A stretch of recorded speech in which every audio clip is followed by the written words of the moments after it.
ሰላም እንዴት ናችሁ? ኦኬ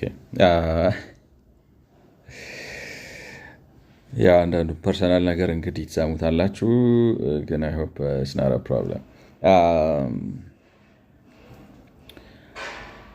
እንግዲህ የምትከታተሉኝ ሰዎች እንደምታውቁት እያደረግኩ ያለሁት ነገር ማለት በመሀል ትንሽ ወጣ ብዬ አንድ ቪዲዮ ምንድነው የሰሞኑ የጠቅላይ ሚኒስትሩ ንግግር ላይ ሪያክት አድርጌያለሁ። ከዛ በተረፈ ግን በአብዛኛው የማደርገው እንግዲህ ለኢትዮጵያ ይበጃል ወይም ይጠቅማል ብዬ የማስበው ህገክራሲ ወይም የነፃነት ዴሞክራሲ ወይም በእንግሊዝኛ የሊበራል ዴሞክራሲ ነው።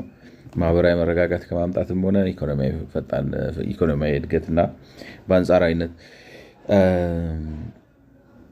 ፍትሐዊ የሆነ ኢኮኖሚያዊ እድገት ከማምጣት አንጻር ተመራጭ እሱ ነው በሚል እንግዲህ የተለያየ ቪዲዮ ሰራለሁ እና እንግዲህ ያንን ቪዲዮ እየሰራው አሁን ያለሁበት የምትከታተሉኝ ሰዎች ወይም እንደምታውቁት አሁን ያለሁበት የአቶ መለስን ፔፐር ሪቪው እያደረግኩ ነው። የአቶ መለስ ፔፐር ደግሞ የሚለው ማለት እዚች ጋር አሁን ይሄ እዚህ የምታዩት ስክሪን ላይ ከስሩ በሰብታይትል ሆና የተቀመጠችው አፍሪካን ዴቨሎፕመንት ዴዲንስ ኤንድ ኒው ቢግኒንግስ ያ ነው የአቶ መለስ የመመረቂያ ጽሁፋቸው ታይትሉ። እና እንግዲህ ፔፐሩ ዋናው ሀሳቡ ያው ደጋግሜ እንዳልኩት ምንድነው አፍሪካ እስካሁን ስትከተለው የነበረው የነፃ ገበያ ወይም የኒዮሊበራል ፖለቲካል ኢኮኖሚ አስተሳሰብ ነው። በዛ አካሄድ ግን ሄዳ ሄዳ መጨረሻ ላይ አሁን መታ የቆመችው የገደል አፋፍ ላይ ነው እና አቅጣጫ ካልቀየረች ሀሳቧን ቀይራ ሌላ አማራጭ ካልተከተለች እና ያን አማራጭ ደግሞ የሚሉት የእሳቸው አረዳድ ነው። እኔ አሁን እሳቸው ልማታዊ መንግስትን መከተል አለብን ነው የሚሉት። እሳቸው የሚሉት የልማታዊ መንግስት ግን እነ ጃፓን፣ እነ ኮሪያ፣ እነ ታይዋን የተከተሉትን መንገድ ተከትላ ነው የሚሉት። እንግዲህ ስለዚህ ይሄ ኒዮሊበራሊዝም ዲሬክሽኑን ትታ ወደ ልማታዊ መንግስት አስተሳሰብ መምጣት አለባት ነው። ኮስችንስ ግን የሳውዝ ኮሪያ ልማታዊ መንግስት አስተሳሰብ ምን አይነት ነው? የጃፓን ልማታዊ መንግስት አስተሳሰብ ምን አይነት ነው? የታይዋን ልማታዊ መንግስት አስተሳሰብ ምን አይነት ነው? እነዚህን ሀገራት በአንድ ትውልድ ወደዚህ አሁን ሞደርን ኢኮኖሚ ውስጥ ያስገባው አካሄድ እሳቸው የሚሉት አቶ መለስ የሚሉት የልማታዊ መንግስት አስተሳሰብ ነው ወይስ ሌላ አለ? እሱ ሌላ ጥያቄ ሆነው ግን እሱን ነው የሚመስለው ብለው ነው እንግዲህ መጽሐፉን ምትናቸው ውስጥ ይሄ መመረቂያ ጽሁፋቸው ውስጥ የሚሞግቱት። እና ያንን ለመሞገት እንግዲህ 20 ቻፕተር ያለው 20 ምዕራፍ ያለው መመረቂያ ጽሁፍ ነው የጻፉት። በመጀመሪያዎቹ 7 ቻፕተሮች እሳቸው ልማታዊ መንግስት የሚሉትን ማለት አፍሪካ እስከዛሬ ስትከተል የነበረውን የኒዮሊበራል ፖለቲካል ኢኮኖሚክ አስተሳሰብ ትታ ልትመጣበት ይገባል ብለው የሚሉትን የልማታዊ መንግስት አስተሳሰብ የሚገልጹበት ነው። እና እንግዲህ በአራተኛው ቻፕተር ላይ ነው ያለነው አሁን። አራተኛው ቻፕተር ዋናው ቶፒኩ እንግዲህ የሚለው ምንድነው አግሪካልቸር አዝ ኢንጂን ኦፍ ግሮዝ ነው የሚለው። እና ያንንም የሚልበት ምክንያት ኒዮሊበራሊዝም የሚባለው የፖለቲካል ኢኮኖሚ አስተሳሰብ በአንድ ሀገር ውስጥ ፈጣን እድገት እንዲመጣ ከተፈለገ መጀመሪያ ትራንስፎርም ማድረግና መቀየር ያለበት የግብርናው ዘርፍ ነው። ምክንያቱም የግብርናው ዘርፍ ሲያድግ ማለት የግብርናው ዘርፍ ሲያድግ ማለት ምን ማለት ነው? በትንሽ ቦታ ላይ በትንሽ የሰው ጉልበት በብዙ ቴክኖሎጂ እና በብዙ ካፒታል በጣም ብዙ ትርፍ ማለት በጣም ከፍተኛ ምርት ማምረት መቻልና ከዚህም የተነሳ ማለት ትንሽ ቦታ ተጠቅሞ ወይም በአንጻራዊነት በትንሽ ቦታ ስንላችሁ ይቅርታ ስንላችሁ ትንሽ ቦታ ስንል ሪሌቲቭሊ ነው እንጂ አሁን ለምሳሌ በተበጣጠቀ እርሻ ማለት አይደለም። በአንጻራዊነት ለምሳሌ በሄክታር አሁን እንግዲህ እኔ ማለት ባለፈው እስካሁን እንግዲህ ሳቀርብ ዓለም አቀፍ ያለው መረጃ የሚለው በአማካኝ ኢትዮጵያ የምታመርተው 28 ኩንታል ፐር ሄክታር ነው የሚል ነገር ነበር። አሁን ግን አንዳንድ ነገሮች እንዳልኳችሁ ሰዎች አይ ከሱ የሚያንሳል የሚል ነገር ሲሉ ስለነበር ያገኘኋቸውን አንዳንድ መረጃዎች አሰባስቤ ማለት በእርግጠኝነት መናገር ስለማልችል ነው ዝም ያልኩት እንጂ ያገኘኋቸውን መረጃዎች አሰባስቤ ሳይ ኢትዮጵያ አሁን ባለውን ላይ ነው በአቨሬጅ የምታመርተው 28ም ሳይሆን በአቨሬጅ የምታመርተው 15 ኩንታል ነው በሄክታር ማለት ነው። 15 ኩንታል ማለት እንግዲህ የዓለም አቀፉ አቨሬጅ 40 ኩንታል ነው። እንደዛ ካደረግነው 25 ኩንታል ሚስ እያደረግን ነው ማለት ነው በሄክታር። እና ከፍ ባሉት ደግሞ ስትሄዱ የትየለሌ ነው ማለት እጥፍ 50 ኩንታል፣ 70 ኩንታል፣ 80 ኩንታል ሚስ እያደረግን ነው ማለት ነው በሄክታር እና በትንሽ ቦታ ስል እንትኑን ነው እንጂ ምንድን ነው የሚባለው በሄክታር ምን ያህል እናመርታለን የሚለውን ነው እንጂ እያንዳንዱ ገበሬ ትንሽ ይዞ ለማለት አይደለም ለማለት ነው። ስለዚህ በዛ መሰረት ስታዩት እንግዲህ አንድ ግብርና ዘመነ የሚባለው ወይም ሞደርናይዝ አደረገ የሚባለው በሄክታር ምርታማነቱን አይ ቲንክ እንደሱ ተብሎ ሲገለጽ ይሻላል መሰለኝ። በሄክታር ምርታማነቱን ተወዳዳሪ ሲያደርግ ማለት ነው በዓለም አቀፍ ደረጃ ትንሽ ሰው ጉልበት ተጠቅሞ ማለት ጥሩ ቴክኖሎጂ ተጠቅሞ እና ካፒታል ኢንቴንሲቭ መሆን ካለበት ካፒታል ኢንቴንሲቭ ሆኖ ምርታማነቱን በሄክታር በጣም ሲጨምር ማለት ነው እና ምርታማነቱን በሄክታር ሲጨምር ብዙ የሚያስከትላቸው ነገሮች አሉ። ከነዚህም አንዱ እንግዲህ የምግብ ዋጋ መቀነስ ነው። የምግብ ዋጋ ሲቀንስ ደግሞ ማለት የምግብ ዋጋ ከተወደደ ሰዎች የሚያገኙትን ገቢ አብዛኛውን ምግብ ላይ ያሉታል ማለት ነው አይደለም ላይክ ነው። እነዚህ ነገሮች አንስተናቸው ነበር። ስለዚህ ብዙ ነገር የምግብ ዋጋ ይቀንሳል። የምግብ ዋጋ ሲቀንስ የሰዎችን ዲስፖሰብል ኢንካም ይጨምራል። የሰዎችን ዲስፖሰብል ኢንካም ሲጨምር የሀገሪቱን ካፒታል ይጨምራል። ወደ ውጭ ኤክስፖርት ያደርጋል። ወደ ውጭ ኤክስፖርት ሲያደርግ ብዙ ብር ያመጣል፣ ፎሬን ከረንሲ ይፈጥራል። ሰራተኛው ደግሞ በርካሽ ጥሩ በልቶ ኒውትሪሽነስ የሆነ ምግብ አግኝቶ መስራት ሲችል ተወዳዳሪነቱ ይጨምራል። ማለት የሚያሳትፈው በጉልበት ደግሞ የሚፈልገው ሰው መጠን ጥቂት ሲሆን ብዙ ሰዎች ከግብርና ውጭ ሌላ የስራ አማራጭ እንዲፈልጉ ያስገድዳል። ስለዚህ ለኢንዱስትሪ የሚያስፈልገውን የጉልበት አቅም በገፍ ያቀርባል፣ ወዘተ ወዘተ። እነዚህን ነገሮች አድርጎ የአንድን ሀገር መዋቅራዊ ሽግግር ያስችላል ማለት። ስለዚህ ግብርና ቀዳሚ የሆነው የእድገት ሞተር ነው የሚለው እንግዲህ የኒዮሊበራል ወይም የገበያ መር የኢኮኖሚ አስተሳሰብ የሚለው ይሄንን ነው። አቶ መለስም ቻፕተራቸው ላይ ይሄንን ብለው ይስማማሉ፣ ይጀምራሉ። ልክ ነው። ኒዮሊበራሊዝም ይሄንን ይላል ብለው ይላሉ። ይሄንን ይላል ይሉና ነገር ግን የሚያጣጥሉበት ነገሮች አሏቸው እና እኔ እንግዲህ ያደረግኩት መጀመሪያ ይሄ ማለት ነው በቀደሙት ቪዲዮዎች ለማድረግ የሞከርኩት ምንድን ነው ይሄ አባባል ምን ማለት እንደሆነ ፕራክቲካሊ አሁን ባጭሩ ዝም ብዬ ነካነካ ያደረግኩትን ነገር 2 ፔፐሮችን አጣቅሼ የራሻንና የጃፓንን ልምድ አጣቅሼ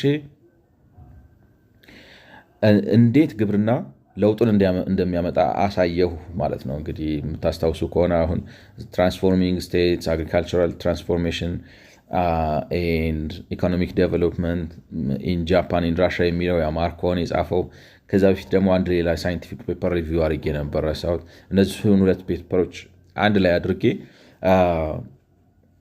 ይሄ ኒዮሊበራል ወይም የገበያ መር የኢኮኖሚ አስተሳሰብ ግብርና ለምን ኢኮኖሚ እድገት እንደሚያስከትል ኢኮኖሚ እድገት ማስከተል ብቻ ሳይሆን መዋቅራዊ ሽግግር እንደሚያመጣ አብራራው ማለት ነው። እና አቶ መለስ ግን ይሄን አሁን እንግዲህ አብራራውላችሁ ለምንድን ነው ምን መሰላችሁ? አሁን አቶ መለስ የሚያደርጉት ቤዚክ የሆኑ ፋክቶችን አሲዩም አድርገው ነው። ሌላው ሰው በሙሉ ያውቃቸዋል። አሁን ለምሳሌ ግብርና ወይንም ማለት ግብርና የእድገት መሰረት ነው የሚለውን ኢትስ አንደርስቱድ ነው በኒዮሊበራሊዝም አንደርስቱድ ነው ብለው ያስቀምጡታል።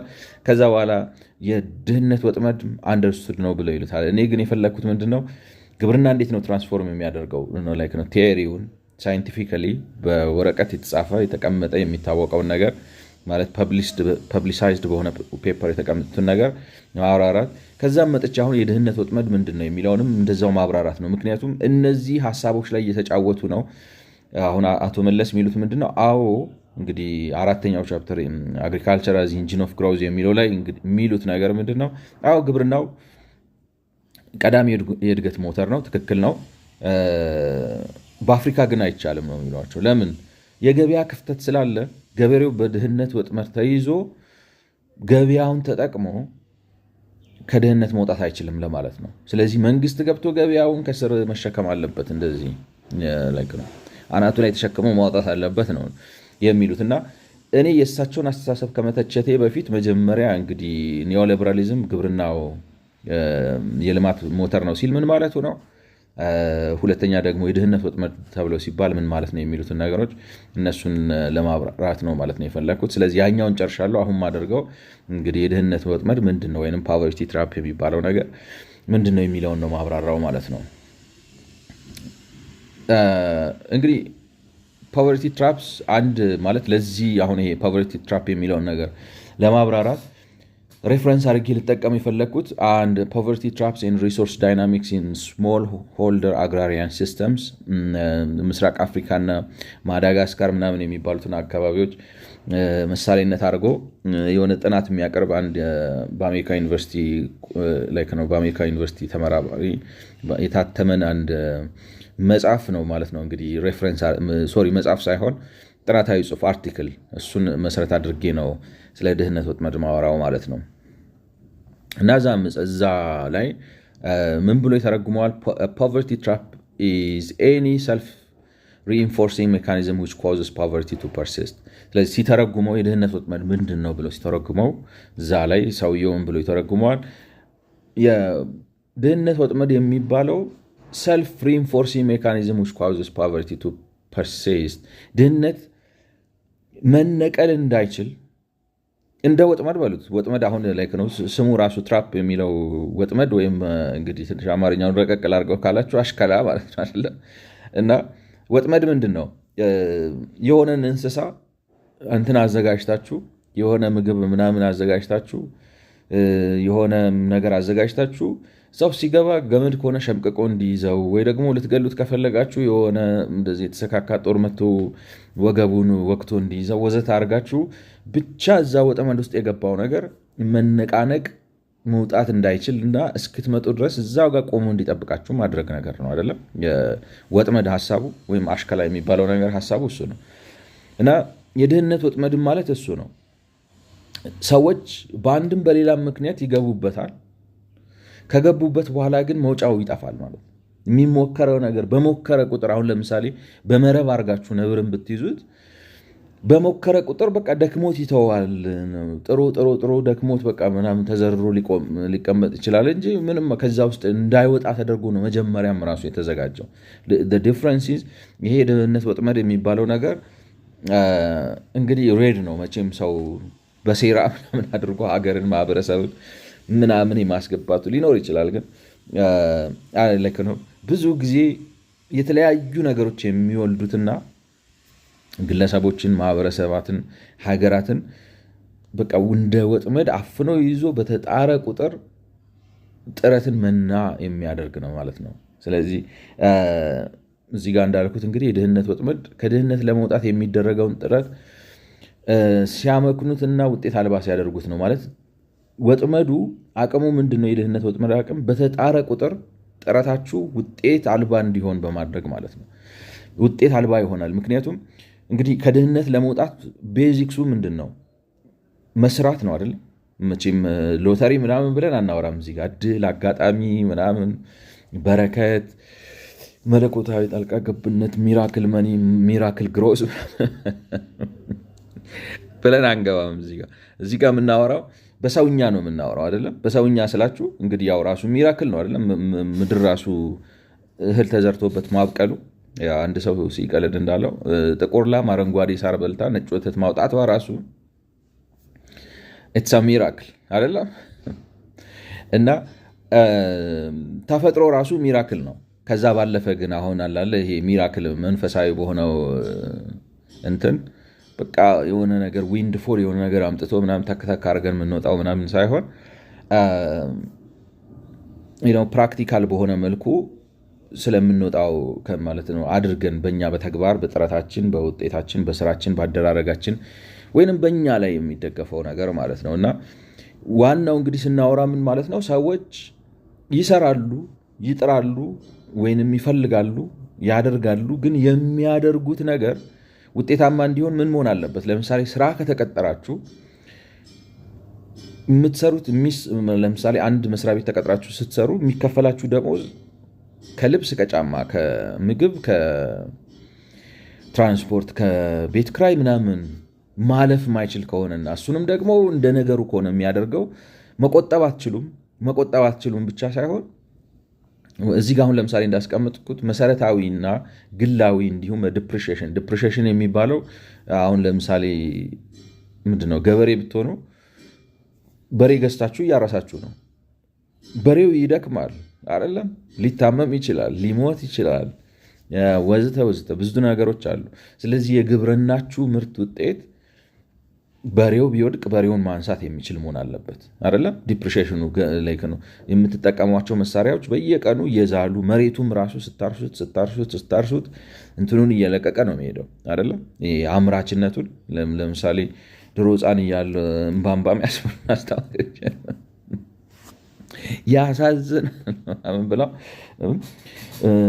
አሁን የዚህ አካባቢ በጣም ኦቨርግሬዝድ ስለሆነ በጣም ስለታረሰ ደኑ ስለተጨፈጨፈ በዚህ ገብቶ በዚህ ወጥቶ ማምረት አልተቻለም፣ እዚህ አልተደረሰም።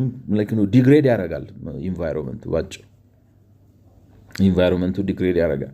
እና እነዚህ ነገሮች ለምሳሌ ሪፎረስቴሽን መስራት የሚያስችል የውሃ ማልማት የሚያስችል ጤና ብትታመሙ ማሳከም የሚችል ወዘተ ወዘተ ወጫችሁን እነዚህ በአጠቃላይ በማምረት ሂደት ውስጥ በራሳችሁም ላይ ሆነ በማምረቻ መሳሪያዎች ላይ እንግዲህ በገበሬው ብንወስደው በሬውንም ጨምሮ ሞፈሩንም ጨምሮ ቀንበሩንም ጨምሮ ወዘተ በእነሱ ላይ የሚደርሰውን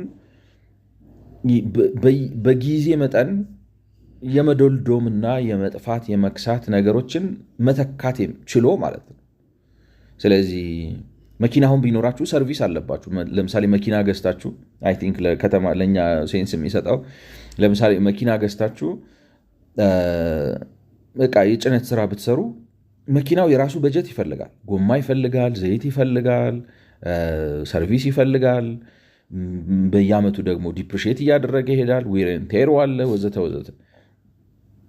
ስለዚህ ማለት አሁን ለምሳሌ መኪና ገዝታችሁ የጭነት ስራ ስትሰሩ የሚያመጣው ብር እናንተን ኑሯችሁን ደግሞ ይሄንን ዲፕሪሺየሽን ኮስቱን ከቨር አድርጎ ከዛ ተርፎ እየተቀመጠ ዛሬ በአንድ መኪና ብትሆኑ ነገ ሁለት ማድረግ የሚችል ሲሆን ነው። ላይክ ነው ይቅርታ፣ ያንን መሆን ሲያቀተው እና ከአንድ መኪና በቃ አንድ መኪና ይዛችሁ መኪናው ውልቅልቁ ወጥቶ ልጆችንም ጥሩ ትምህርት ቤት መላክ ሳትችሉ ቀርታችሁ እንደ ነገሩ እያሳደጋችሁ ምናምን ብላችሁ ከዛ ልጆቻችሁም በሹፌርነት ተቀጥረው ምናምን እያሉ እቸው ኑሮ ስትቀጥል ማለት ዳት ቤዚክ የምትባለው ኑሮ ባለችበት ስትቀጥል የድህነት ወጥመድ ይባላል ማለት ነው። አይ ቲንክ ሀሳቡ ገብቶ ላይክ ነው። ገልጬዋለሁ አልገለጽኩትም፣ እንግዲህ እናንተ ናችሁ የምትፈርዱት። ግን ሀሳቡ ይሄ ነው ማለት ገቢያችሁ በኢኮኖሚ እንቅስቃሴ ውስጥ የሚገኘው ገቢ ግላዊ ወጪን ሸፍኖ ግላዊ ወጪን ከመሸፈን አልፎ ደግሞ ለማምረት የምትጠቀሙበትን የተለያየ ሪሶርስ ማደስ የሚፈለገውን አድሶ መተካት የሚፈለገውን ተክቶ መጠናከር የሚፈልገውን አጠናክሮ የማምረት ሂደታችሁ ሳይስተጓጎል እንዲቀጥል አድርጎ ከዛ መትረፍ ሲያቅተውና ካላችሁበት የኑሮ ደረጃ በቃ እዛው ማለት ሰብሲስተንስ ማምረት መብላት ሲሆን የድህነት ወጥመድ ውስጥ ናችሁ ነው የሚባለው። እንግዲህ በእርግጥ ማለት አንድ ነገር እንግዲህ እዚህ ጋር ኳሊፋይ ማድረግ ያለብን ምንድን ነው የድህነት ወጥመድ ከሀገር ማለት ድህነት ራሱ ዲፋይን ስታደርጉት ከሰው ከሀገር ወዘተ ይለያያል። ለምሳሌ አሁን እዚህ ጋር ላስቀምጥ ነው ላሳያቸው የፈለግኩት ነገር አሜሪካን ሀገር አሁን ለምሳሌ አንዱ ዲፕሲክ ኦር ቻት ጂፒቲ ምናምን ላይ ሄዳችሁ ካን ዩ ቴል ሚ ኢንዲቪጁዋል ኤንድ ሃውስሆልድ ኢንካም that's considered below the poverty line in USA ብትሉት የሚሰጣችሁ እንትን የድህነት ወጥመድ በአሜሪካና የድህነት ወጥመድ let's say እዚህ ጋር like ነው ዲፕሲክ ላይ ሄድና can you tell me ምን ነበር ያልኩት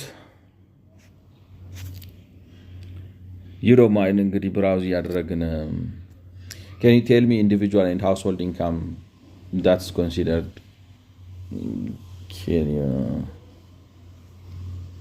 tell me individual and household income that's considered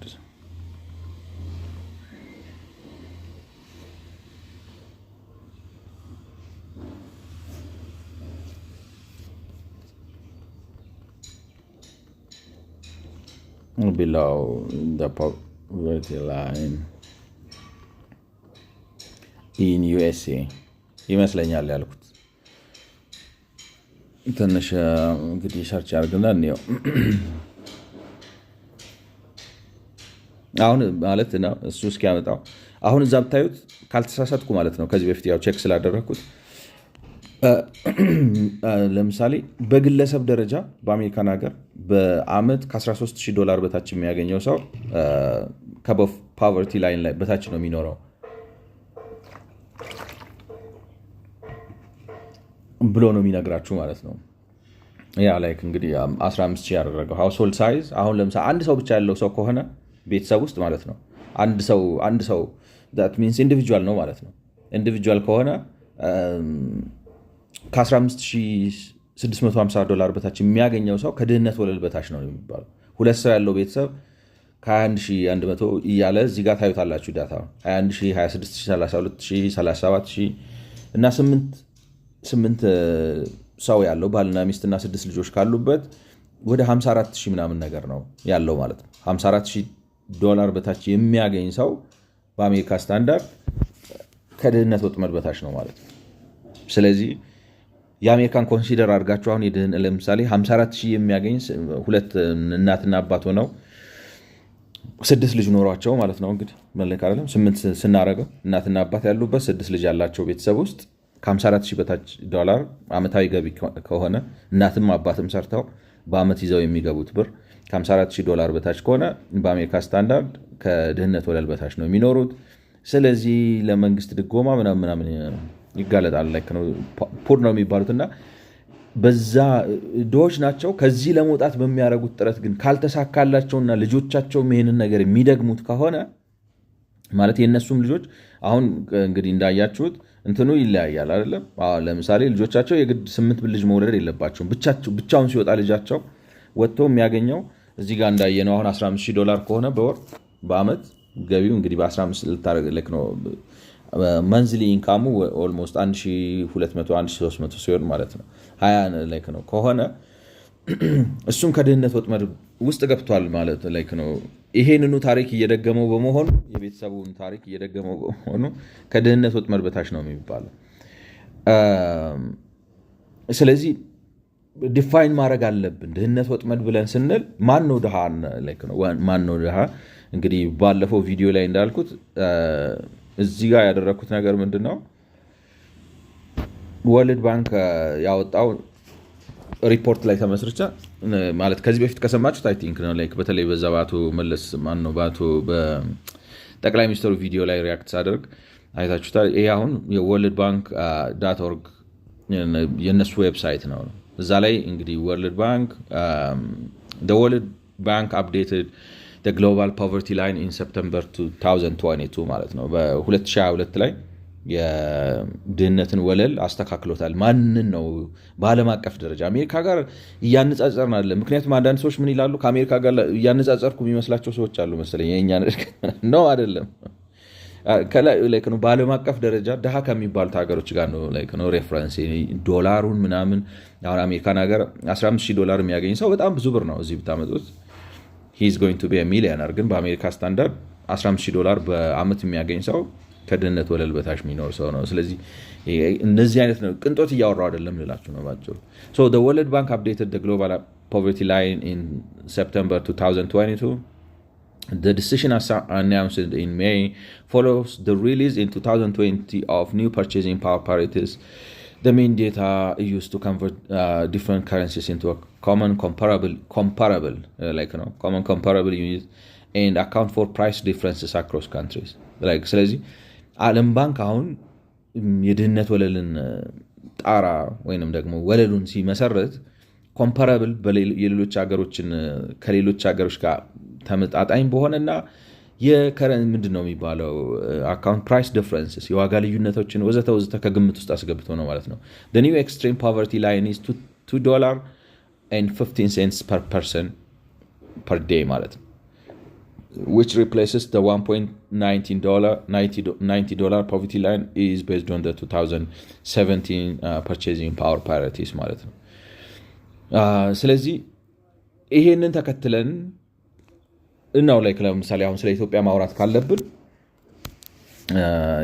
ስለ ኢትዮጵያ ማውራት ካለብን ስናወራ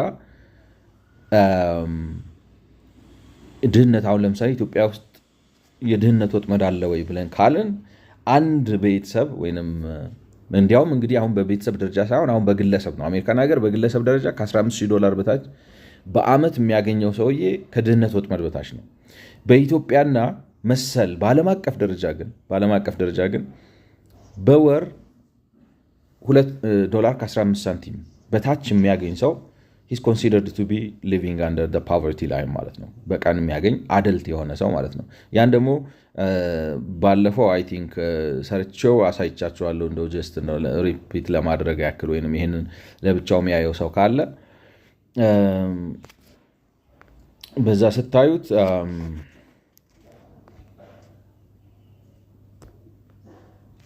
ስታዩት ፖቨርቲ ላይን አሁን እዚህ ጋር ማለት ኤ እና ቢ የሚሉት ኮለኖች ይታያቸዋል። $2.15 ነው። በ30 ስታባዙ $64.50 ይመጣል። $64.54 እንግዲህ በወቅቱ ኤክስቼንጅ ሬት አሁን ኢትዮጵያ ውስጥ ባለው እንዳልኳችሁ የሚገርም ነው። አሁን ለምሳሌ ናሽናል ባንክ በ$135 $1 ይሸጣል በሚሊዮን አጫርቶ። ሲቢ ላይክ ነው ምንድነው ባይንግ ሴሊንግ ሬቱም ከዚህ ያነሰ ነው ምናምን ሳምቲንግ እንዴት እንደሆነ ትንሽ ኦድ ነው። እንዴት አድርገው እንደሰሩት ቢነግሩን ጥሩ ነበር። $64.5 በ135 ስታባዙት $8,707 ይመጣል ማለት ነው። ስለዚህ በኢትዮጵያ ውስጥ እንደው በኦፊሻል በሆነው በባንኮች ባለው ሬት ከ$8,707 በታች በወር የሚያገኝ ሰው ከድህነት ወለል በታች ነው የሚኖረው ማለት ነው። በዓለም አቀፍ ደረጃ ባለው ስታንዳርድ፣ በአሜሪካ ደረጃ አይደለም። $64 በጣም ትንሽ ነው አይደለም? በወር አሜሪካን ሀገር ይመስለኛል ከቀናችሁ አስተናጋጅ ብትሆኑ እንኳን በቲፕ ልታገኙት የምትችሉት ይመስለኛል በአንድ ቀን ማለት ነው። በሱ እያነጻጸር ነው አይደለም? ነው $64 እዚህ አምጥተው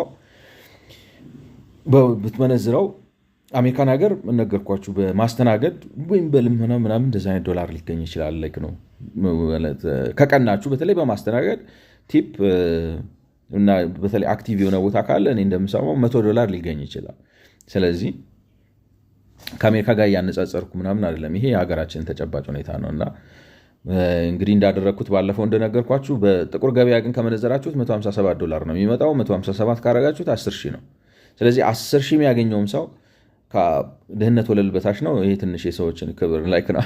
አሁን ለምሳሌ አንዳንድ ሰዎች 10,000 ይህ ነው ላይክ ነው ምንድነው ኢንጂነር ሆናችሁ ከ10,000 በታች ተቀጥራችሁ ከድህነት ወለል በታች ነው የምትኖረው። ክብር ይነካል አለ።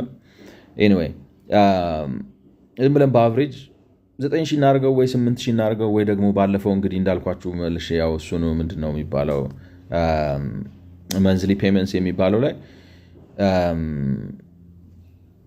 ዝም ብለን 7,000 በሚለው ብንይዘው $7,000 በታች የሚያገኝ ሰው በወር በግለሰብ ደረጃ ነው የምላችሁ። በቤተሰብ ሲሆን ያው መጨመር አለበት ቢያንስ። አሁን ልጅ ሲኖራችሁ አሁን ቅድም የአሜሪካኑን እንዳየነው ማነው ዲፕሲክ አቶ ዲፕሲክ ካላጠፉት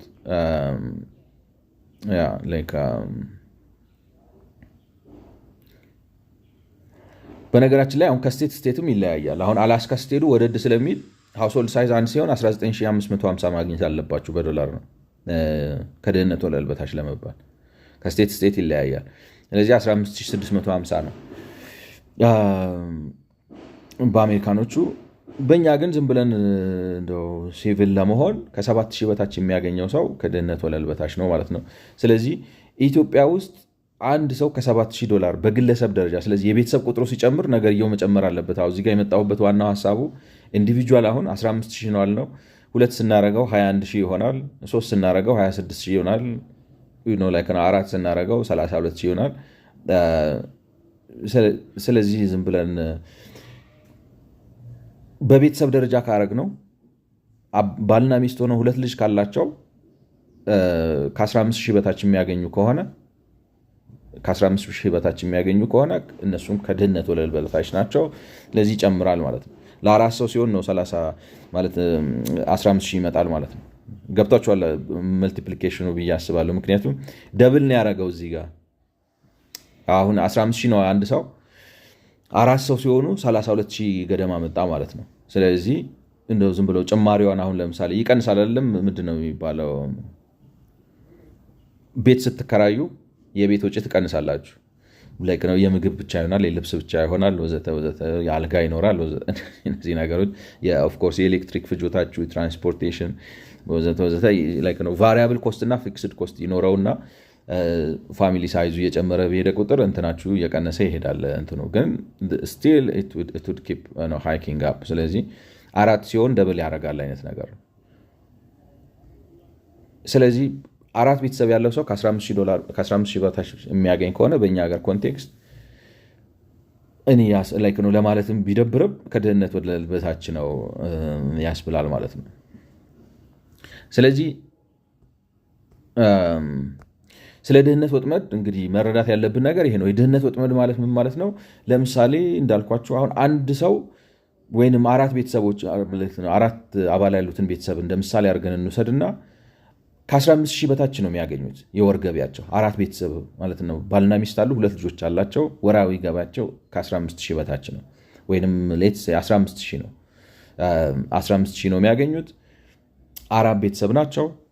በዚህ 15 ሺህ ብር የሚቀጥለውም ትውልድ ይህንኑ የሚያገኘው ከሆነ እና ተለውጦ ከዚህ ወጥመድ ወጥተው እያደጉ የሚሄዱበት ገቢያቸው በፕሮፌሽናሉ መስክ ሊሆን ይችላል ወይንም ደግሞ በንግዱ መስክ ወጥተው ከዚህ መውጣት የማይችሉ ከሆነ የድህነት ወጥመድ ውስጥ ናቸው። ላይክ ነው ሊማሩ ይችላሉ፣ ቤት ተከራይተው ሊኖሩ ይችላሉ፣ ሊነግዱ ይችላሉ ወዘተ ወዘተ።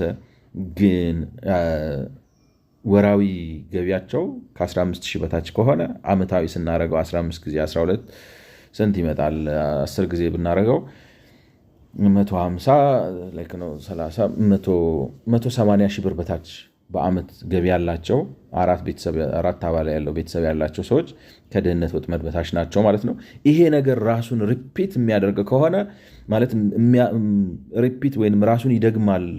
ራሱን የሚደግምበት ደግሞ ሰዎቹ የሚቻላቸውን ነገር እያደረጉ እየተማሩም እየሰሩም እየለፉም ተመልሰው እዛ ሲቹዌሽን ውስጥ የሚደጋግሙ ከሆነ እና መሻሻል ከሌለው የድህነት ወጥመድ ውስጥ ናቸው ማለት ነው።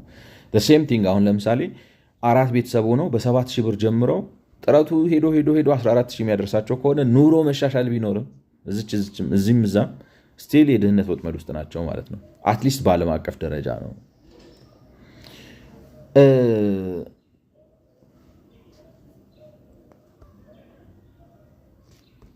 ሌላው እንግዲህ ከድህነት ወጥመድ ጋር ተያይዞ ላነሳው የምፈልገው ሀሳብ እና በዋናነት ላተኩርበት ላይክ ነው ላነሳው የምፈልገው በዋናነት የሚለው ልተውና ላነሳው የሚፈልገው ሀሳብ ምንድን ነው?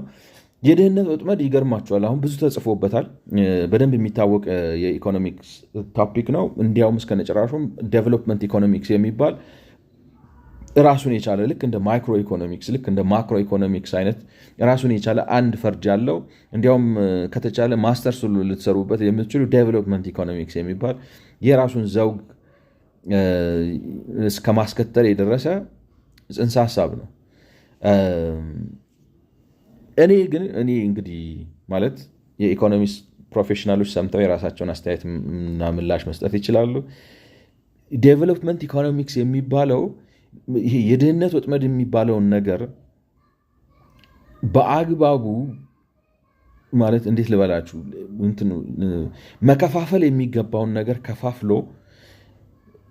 የተለያየ ትሪትመንት አይሰጣቸውም። ሁሉንም አይነት የድህነት ወጥመድ ለምሳሌ እኔ ያልኩት አሁን ግለሰባዊ፣ ማህበረሰባዊ ወይንም ታሪካዊ ሊባል የሚችል እና ብሔራዊ የድህነት ወጥመዶችን በአንድ ፈርጅ ነው። በቃ የድህነት ወጥመድ የድህነት ወጥመድ ነው። አንድ ግለሰብ ይሁን አንድ ማህበረሰብ ይሁን አንድ ሀገር ይሁን ያለውን ሪሶርስ ተጠቅሞ ድህነትን ለማሸነፍ ጥረት አድርጎ የሚያደርገው ጥረት እሱን ከማሻሻልና ኑሮውን ከመለወጥ ይልቅ እሱንም እያደከመው ሪሶርሱንም እያደከመ ሄዶ ባለበት ሲያስረግጠው ነው ብለው ነው የሚዘጉት።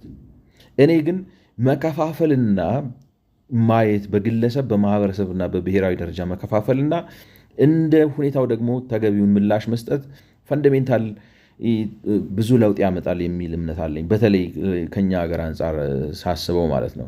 ምክንያቱም እንደዛ ካላደረግንና ሁሉንም ነገሮች ደምድመን ልክ ነው የድህነት ወጥመድ ነው ብለን ልክ ነው በግለሰብም ሆነ በማህበረሰብ በብሔራዊም ሆነ አንድ ነው ብለን ካየነው እኔ ይሄ ኤድ ኢኮኖሚክስ የሚባል ሌላ እንዴት ልበላችሁ እንትን ያስከትላል ነው የተረጅነትን ኢኮኖሚክስ መሰረት አስጥሎ ዘላቂና ዘላለማዊ ያደርገዋል።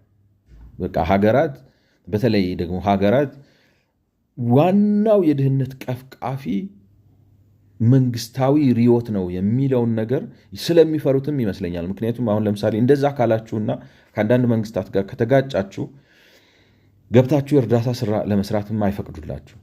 ስለዚህ መንግስታቱን ከምናስቀይምም በሚልም ሊሆን ይችላል። ገብቷችኋል? ወይም ሌላም አጀንዳ ሊኖረው ይችላል። ግን አይከፋፍሉትም። እንዳለ ዝም ብለው አንድ ላይ ጀምለው ነው የሚያስቀምጡት። ያ ችግር ይሄ የተረጅነትን ኢኮኖሚክስ አስከትሏል። እሱም ብዙ ችግር ፈጥሯል የሚል እምነት ነው ያለኝ እና እኔ ግለሰባዊ ማህበረሰባዊና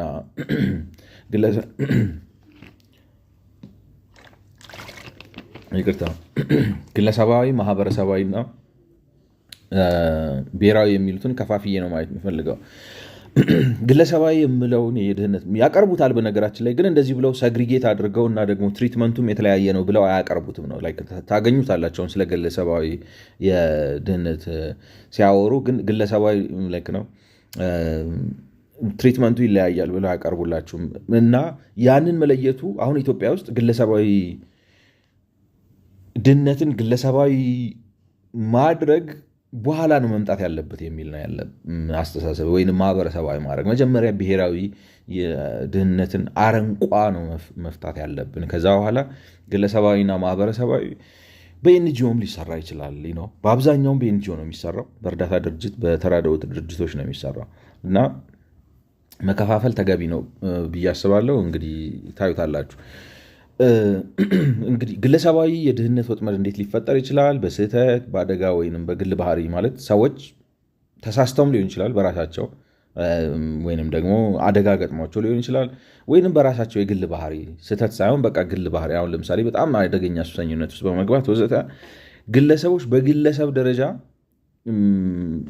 የድህነትን ወጥመድ ማምለጥ ወይም መስበር ሲሳናቸው ነው እንግዲህ የግለሰብ የድህነት ወጥመድ የሚባለው።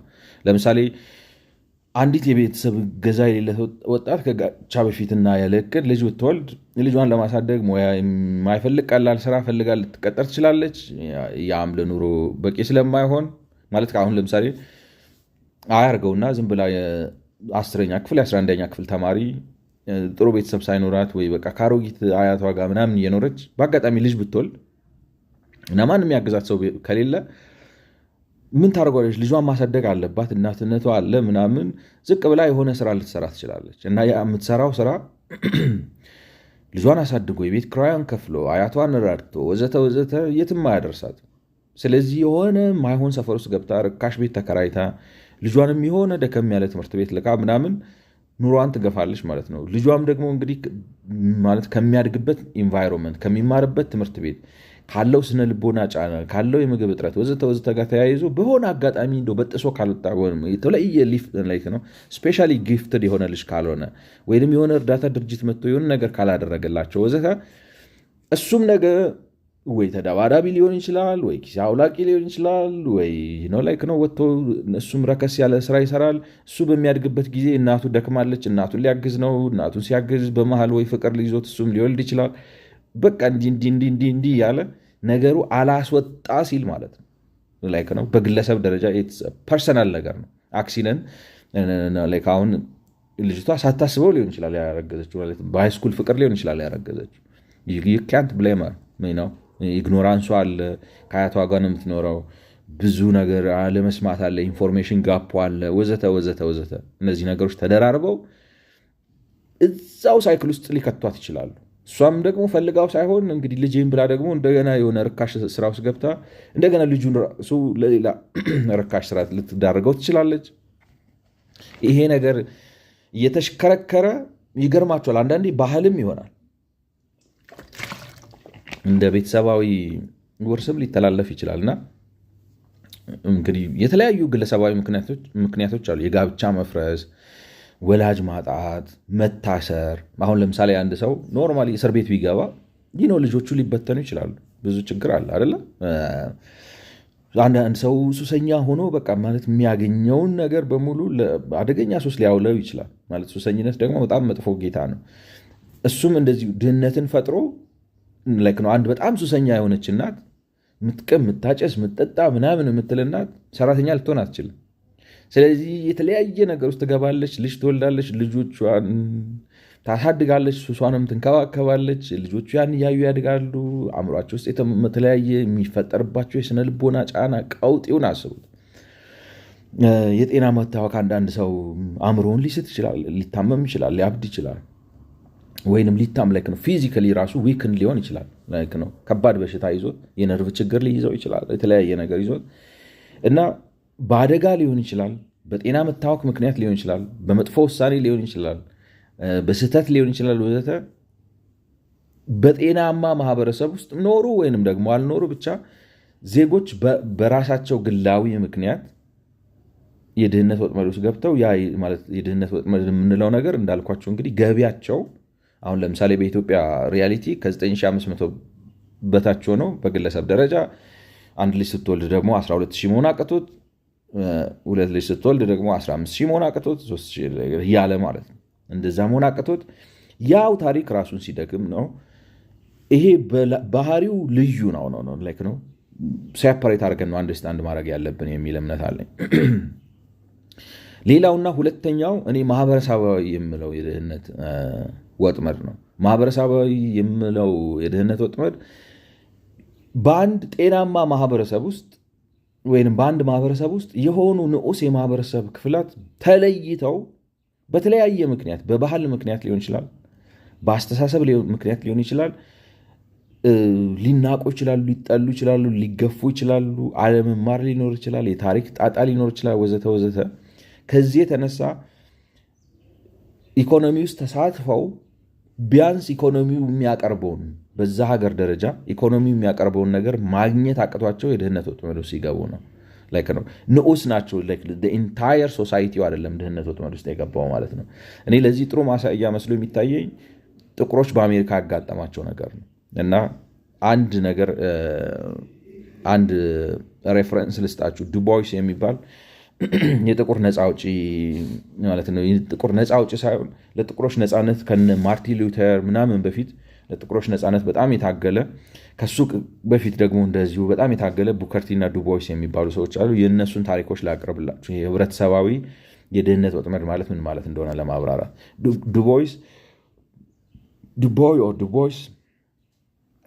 the soul of the black folks የሚል መጽሐፍ ጽፏል እና እዛ መጽሐፍ ላይ አንድ የሚለው ነገር አለ። እሱን ምንድን ነበር የሚለው? to be a poor man is hard ብሎ የሚለው ነገር አለ። ሬፈረንሱን ላውጣውና ላሳያችሁ።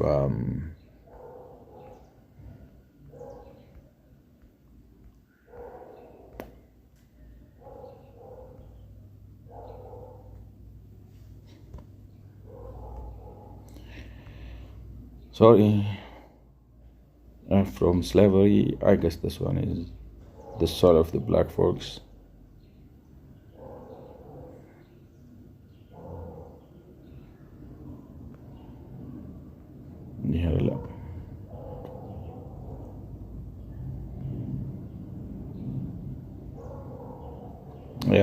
እዚህ ጋር አሁን እንደምታዩት እቺ ሃይላይት ያረኳት ማለት ነው። እንደዚህ ይላል ዱቦይስ ማለት ታይትሉ ራሱ ይነግራቸዋል። ማለት የሚለው ምንድነው? the souls of the black folk ማለት የጥቁሮች ነፍስ ነው የሚለው። ማለት የጥቁሮች ነፍስ በምድረ አሜሪካ የገባበትን አጣብቂ ነው የሚናገረው እና እዚህ ማለት መጽሐፉ በጣም ያስለቅሳቸዋል። እንደዚህ አይነት እንባ ቶሎ የሚቀናቸው ሰዎች ከሆናችሁ ማለት በጣም ኢሞሽናል የሚያደርግ መጽሐፍ ነው። እሱም በኋላ ማነሳላችሁ አፕ ፍሮም ስሌቨሪ የሚለው የእንትና መጽሐፍም እንደዛ ነው እና ምን ይላል እዚህ ጋር አሁን to be a poor man is hard but to be a poor race in a land of dollars is very bottom of hardships ነው የሚለው። ማለት ድሃ መሆን በራሱ በቃ ራሱ በጣም ፈተና ነው። ነገር ግን ድሃ ዘር መሆን ማለት ሬስ to be a poor race በዶላር አገር ለዛውም በምድረ ዶላር which means አሜሪካ ማለት ነው። እሱ ደግሞ የከፋው መከራ ጥግ ነው የሚለው አይ ቲንክ እቺ ያልኳት ይሄ ማለት ድህነት ማህበረሰባዊ ገጽታ አለው፣ ግለሰባዊ ገጽታ አለው፣ ብሔራዊ ገጽታ አለው ማለት የድህነት ወጥመድ ድህነት ብቻ ሳይሆን እና በሱ ሴግሪጌት አድርገን መረዳት አለብን። መፍትሄውም እንደዛው ይለያያል ብዬ ያልኩት ማለት ነው እና to be a poor man is hard but to be a poor race in a land of dollars is a very bottom of hardship በጣም ነው የሚያጎላው ማለት አንዳንዴ ታውቃላችሁ ሁላችሁም ድሃ ስትሆኑ ይሻላል ግን ገብቷችሁ ደግሞ በቆዳ ቀለማችሁ ተለይታችሁ በዘራችሁ ተለይታችሁ ደግሞ ከሌላው ሁሉ በታች ደግሞ ድሃ ስትሆኑ እንትኑን ያንከፈዋል ማለት ስልክ ደውላችሁ ነው ያምራችሁ he felt the weight of his ignorance not simply letters but of life, of business, of humanities, the accumulated slurs and shirking and awkwardness of decades and centuries shackled his hands and feet ማለት ታውቃላችሁ ለብዙ ዓመት ባርነት ውስጥ ቆይተው ነፃ ስለወጡ የቀለም ትምህርት እጥረት ብቻ አይደለም ያላቸው ነው የሚለው እንትናቸው መሀይምነታቸው በቀለም ትምህርት ብቻ የተገደበ አይደለም። በቃ ምንም ነገር ቢዝነስ አያውቁም፣ ላይፍ አያውቁም፣ ሰብአዊነት አይረዱም። በቃ ብዙ አይነት ተብትቦ የያዛቸው ነገሮች አሉ እና የአገር ጫና ነው ተሸክመው የሚንቀሳቀሱት ማለት ነው እና ነው በጣም ነው የሚቸገሩት ማለት እንስራ እንዳይሉ እውቀቱ የለም፣ ልምዱ የለም፣ ማህበራዊ ካልቸሩ የለም። ምክንያቱም ለረጅም ዓመት በባርነት ከመቆፈር ከመኮትኮት ጥጥ ከመልቀም ያለፈ ነገር እንዳያውቁ ተደርገው ስላደጉ እና ደግሞ ያን ለ200 ምናምን ዓመት ስለቀጠለ ነፃ ሲወጡ they don't know what to do with it እና ያ ማህበረሰባዊ ድህነት ነው ነው የድህነት ወጥመድ ነው። ከዛ ውስጥ ለመውጣት እስካሁን ይታገላሉ። በነገራችን ላይ አሁን ለምሳሌ አሜሪካን ሀገር አንዱ ሬድ ላይኒንግ የሚሉት ነገር አለ። የጥቁር ቤት ዋጋው ይቀንሳል ሲምፕሊ ከሌላው አንድ አይነት ኢንፍራስትራክቸር ኖሮት የጥቁር መንደር ውስጥ ማለት እንትኑ ጣራው ሳይበላሽ እንትኑ ፓዲዮ ሳይበላሽ ሁሉ ነገሩ በቃ እንዳለ ሆኖ ጥርት ያለ ቆንጆ ቤት ሆኖ ስታንዳርዱ የጥቁር ብቻ ስለሆነ ዋጋው ይቀንሳል ማለት የጥቁር መንደሩ ጋር ስለተጠጋ ራሱ ጥቁሮች ራሳቸው እናንተ ነው ቆንጆ ቤት ሰርታችሁ ጥቁሮች የሆነ ኮንዶሚኒየም ተሰርቶ ቢሰጣቸው የእናንተ ቤት ዋጋው አውቶማቲካሊ ይቀንሳል እና የድህነት ወጥመዱን በጣም ነው የሚያከርባቸው። እንደዚህ አይነት እንትን አለ። ይህንን ነገር አንድ ሌላው ደግሞ ከሱ ሲኒየር የነበረውና አክቹዋሊ እዚህ ውስጥ የሚያነሳው ነው ኢንትረስቲንግ ታሪክ ነው። አይዶ ነው ወደፊት እንግዲህ ጊዜ ካገኘው አነሳላችኋለሁ ብያለሁ። እንትና ማን ነው ስሙ? አይ ቲንክ ዱቦይስ የሚባለው ሰው ይሄ ነው። በወጣትነት ሶሪ ፎቶን ላሳያችሁ ነበር ሀሳቤ።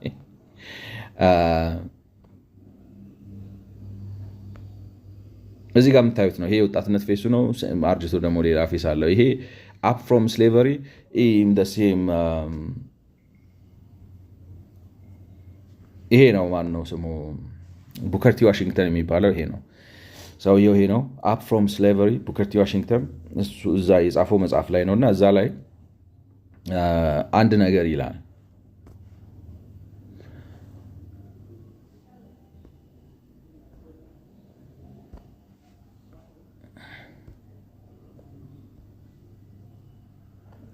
I suppose that search ላድርገው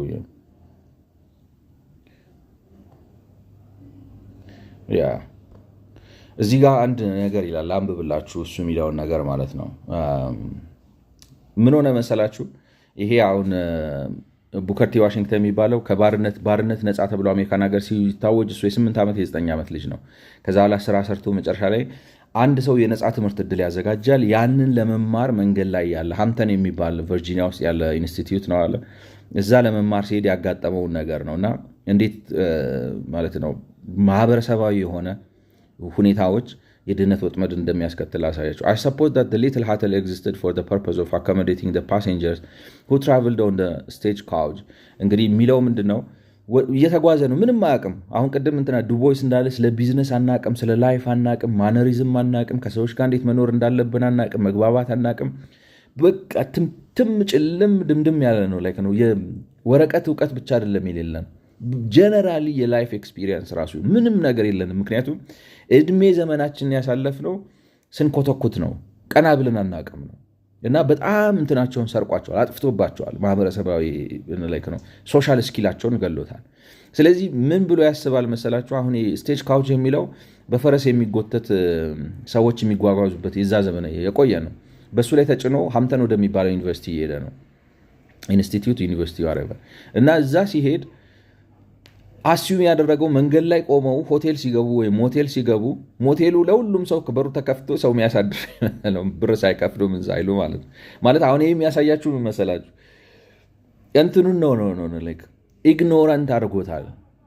አሁን እቺ ነገር ትልቅ እውቀት አይደለችም፣ ግን በቃ ገንዘብ ራሱ አዘጋጅቶ እንዳሄድ አድርጎታል። መጀመሪያ ጉዞ ሲጀምር መንገዱ ምን ያህል ኪሎ ሜትር እንደሆነ ራሱ እውቀት የለውም። እንደዚህ አይነት በቃ ቀላል ነገሮችን እንኳን አያውቅም ነው። I suppose that the little hotel existed for the purpose of accommodating the passengers who traveled on the stagecoach.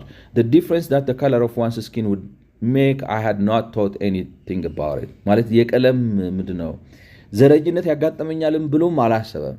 which means እንዳልኳችሁ በቃ ገና ከጨለማ እንደወጣ ነው። After all the other passengers had been shown rooms and were getting ready for supper, I shyly presented myself before the man at the desk. ማለት ሰውየው በጣም ይቀልዳል ማለት ውስጡ እና እየተሽቆጠቆጥኩ ሂጄ እኔም ራሴን እንግዲህ ሩም ስጡኛ ነገር ነው በነፃ It's true I had practically no money in my pocket with which to pay for bed or food, but I had hoped in some way to beg my way into the good graces of the landlord. For at that season in the mountains of Virginia, the weather was cold and I wanted to get indoors for the night. ምክንያቱም በወቅቱ በቃ ቨርጂኒያ የሚባለው የቨርጂኒያ ተራራማ አካባቢዎች በጣም ቀዝቃዛ ነው እና የተሽቆጠቆጠ ከእጄ በሏ እንግዲህ ለእኔ ሩሜን ስጡኝ አልኳቸው። እና እንትኑ ሬሲዝሙም እንዳለ አያውቅም፣ ማለት ዘረኝነቱም እንዳለ አያውቅም፣ ገንዘብም እንደሚያስፈልገው አያውቅም። ዝም ብሎ ሄዶ እየጠየቀ ነውና እየቀለደ ነው። አይ ቲንክ እንትኑን ከሰማችሁት በራሱ እያሾፈ ነው።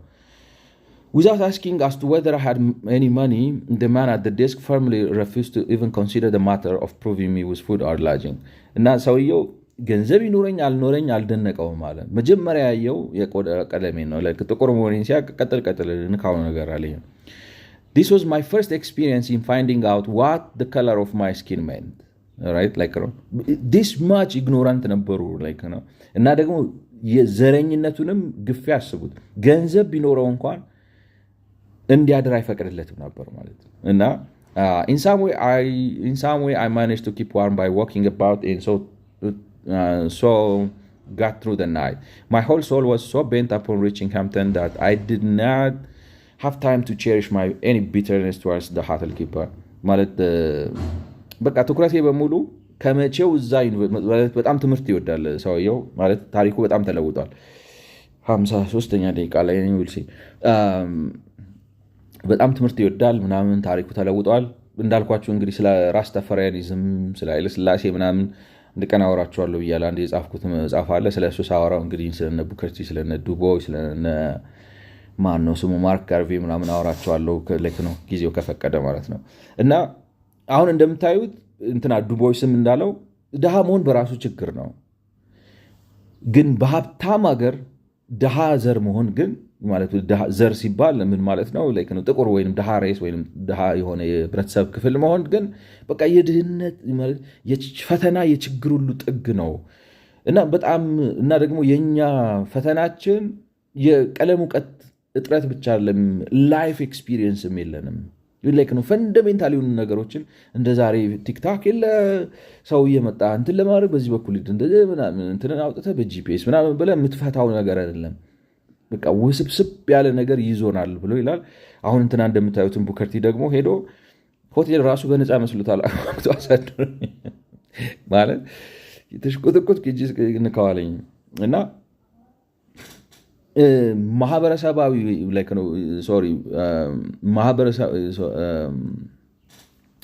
ማህበረሰባዊ ወይም ታሪካዊ የሚባለው እኔ ልለው የምፈልገው የድህነት ወጥመድ እንደዚህ አይነቱ ነው እና አሜሪካ ማለት ጥቁሮች በጣም ብዙ ፈተና ነው ያለባቸው። ማለት አሁን አሜሪካን ሀገር ሄዳችሁ ብታዩ ለምሳሌ እስር ቤት የሚገቡ ጥቁሮች በፐርሰንቴጅ በጣም ብዙ ናቸው። ማለት አሁን 13 ሚሊዮን 13% ናቸው መሰለኝ አሜሪካን ሀገር። ስለዚህ 40 ሚሊዮን ቢሆኑ ነው ጠቅላላ ፖፕሌሽናቸው ከአሜሪካ ከ350 ሚሊዮኑ ማለት ነው። እስር ቤት ብትሄዱ ግን ትልቁን ፖፕሌሽን ትልቁን ፐርሰንቴጅ ያላቸው እነሱ ናቸው። በጣም ይታሰራሉ ለተለያየ አርሊ ማለት ምንድነው ሲንግል ፋሚሊ ውስጥ ለማደግ እነዚህ ነገሮች ትምህርት ላለመጨረስ ርካሽ ስራ ለመስራት በድህነት በቃ ይሄ የድህነት ወጥመድ የሚባለውን ነገር ለማምለጥ እንደ ማህበረሰብ ፈተና አለባቸው። ቱ ዘ ፖይንት ብድር የማግኘት ፈተና አለባቸው። ቤት ነገርኳችሁ፣ ሀብታሙ ናችሁ ገንዘብ ይዛችሁ ሄዳችሁ ለመግዛት ስትሉ ያለው ፈተና ቀላል አይደለም። ምክንያቱም ጥቁር ሰፈር ከገባ ከተባለ ቦታው ራሱ ዋጋው እስኪቀንስ ድረስ ተጽዕኖ አለባቸው። ያ ማለት ምን ማለት ነው? ኢንቨስትመንታችሁን ራሱ ይመታባቸዋል። ብድር የማግኘት የመማር ወዘተ ወዘተ።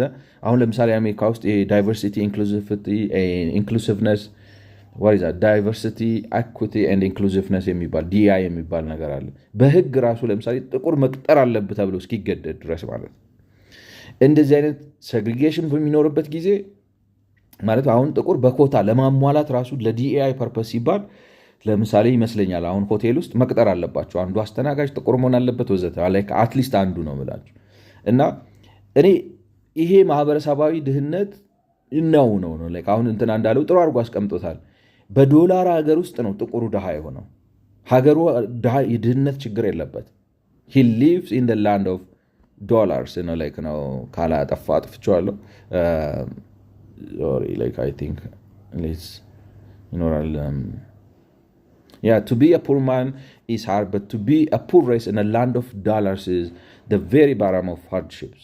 ስለዚህ ድሃ መሆን በራሱ ፈተና ነው። ነገር ግን በዶላር ሀገር ድሃ መሆን ራሱን የቻለ በጣም ትልቅ ፈተና ነው ማለት በቃ እንዲያውም የፈተና ሁሉ ጥግ ነው እና አሁን ይሄ ማህበረሰባዊ ነው ነው የነጮች ሁሉ ፕሮብለም ነው። የነጭ ድሃ አለ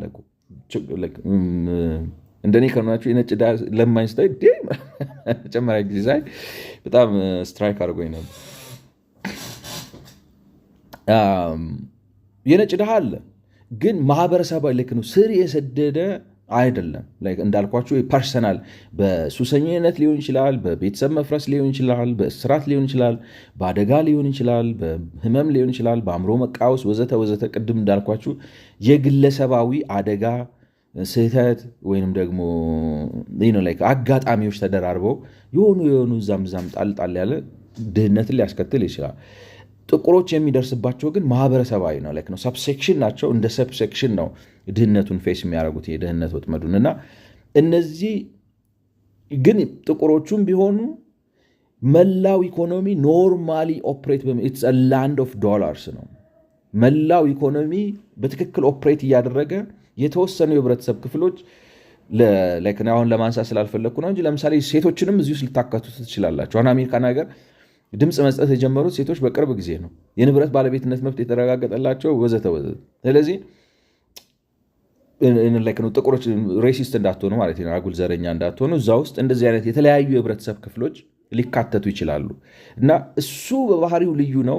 ትሪት የሚደረገው አይ ቲንክ ሰዓቱ ይገድበኛል እንጂ አሁን እንትና ስታዩት ማነው ስሙ ቡከርቲን ስታዩት ከዚህ ውስጥ የወጣ አሁን የሚሄድበት ሃምተን የሚባለው ኢንስቲትዩት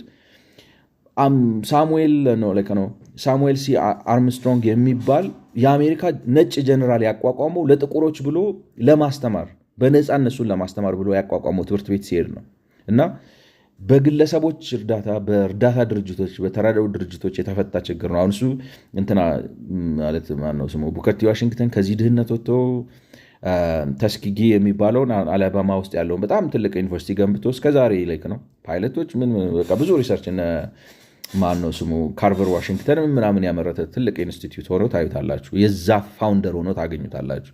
እና እነዚህን ሰግሪጌት ማድረግ አለብን። ነው የምለው። በሚቀጥለው ማወራው እንግዲህ ላይክ ነው እንትኑ 42 ላይክ ነው ይዘጋብኛል። እዚህ ጋር ላቁመው።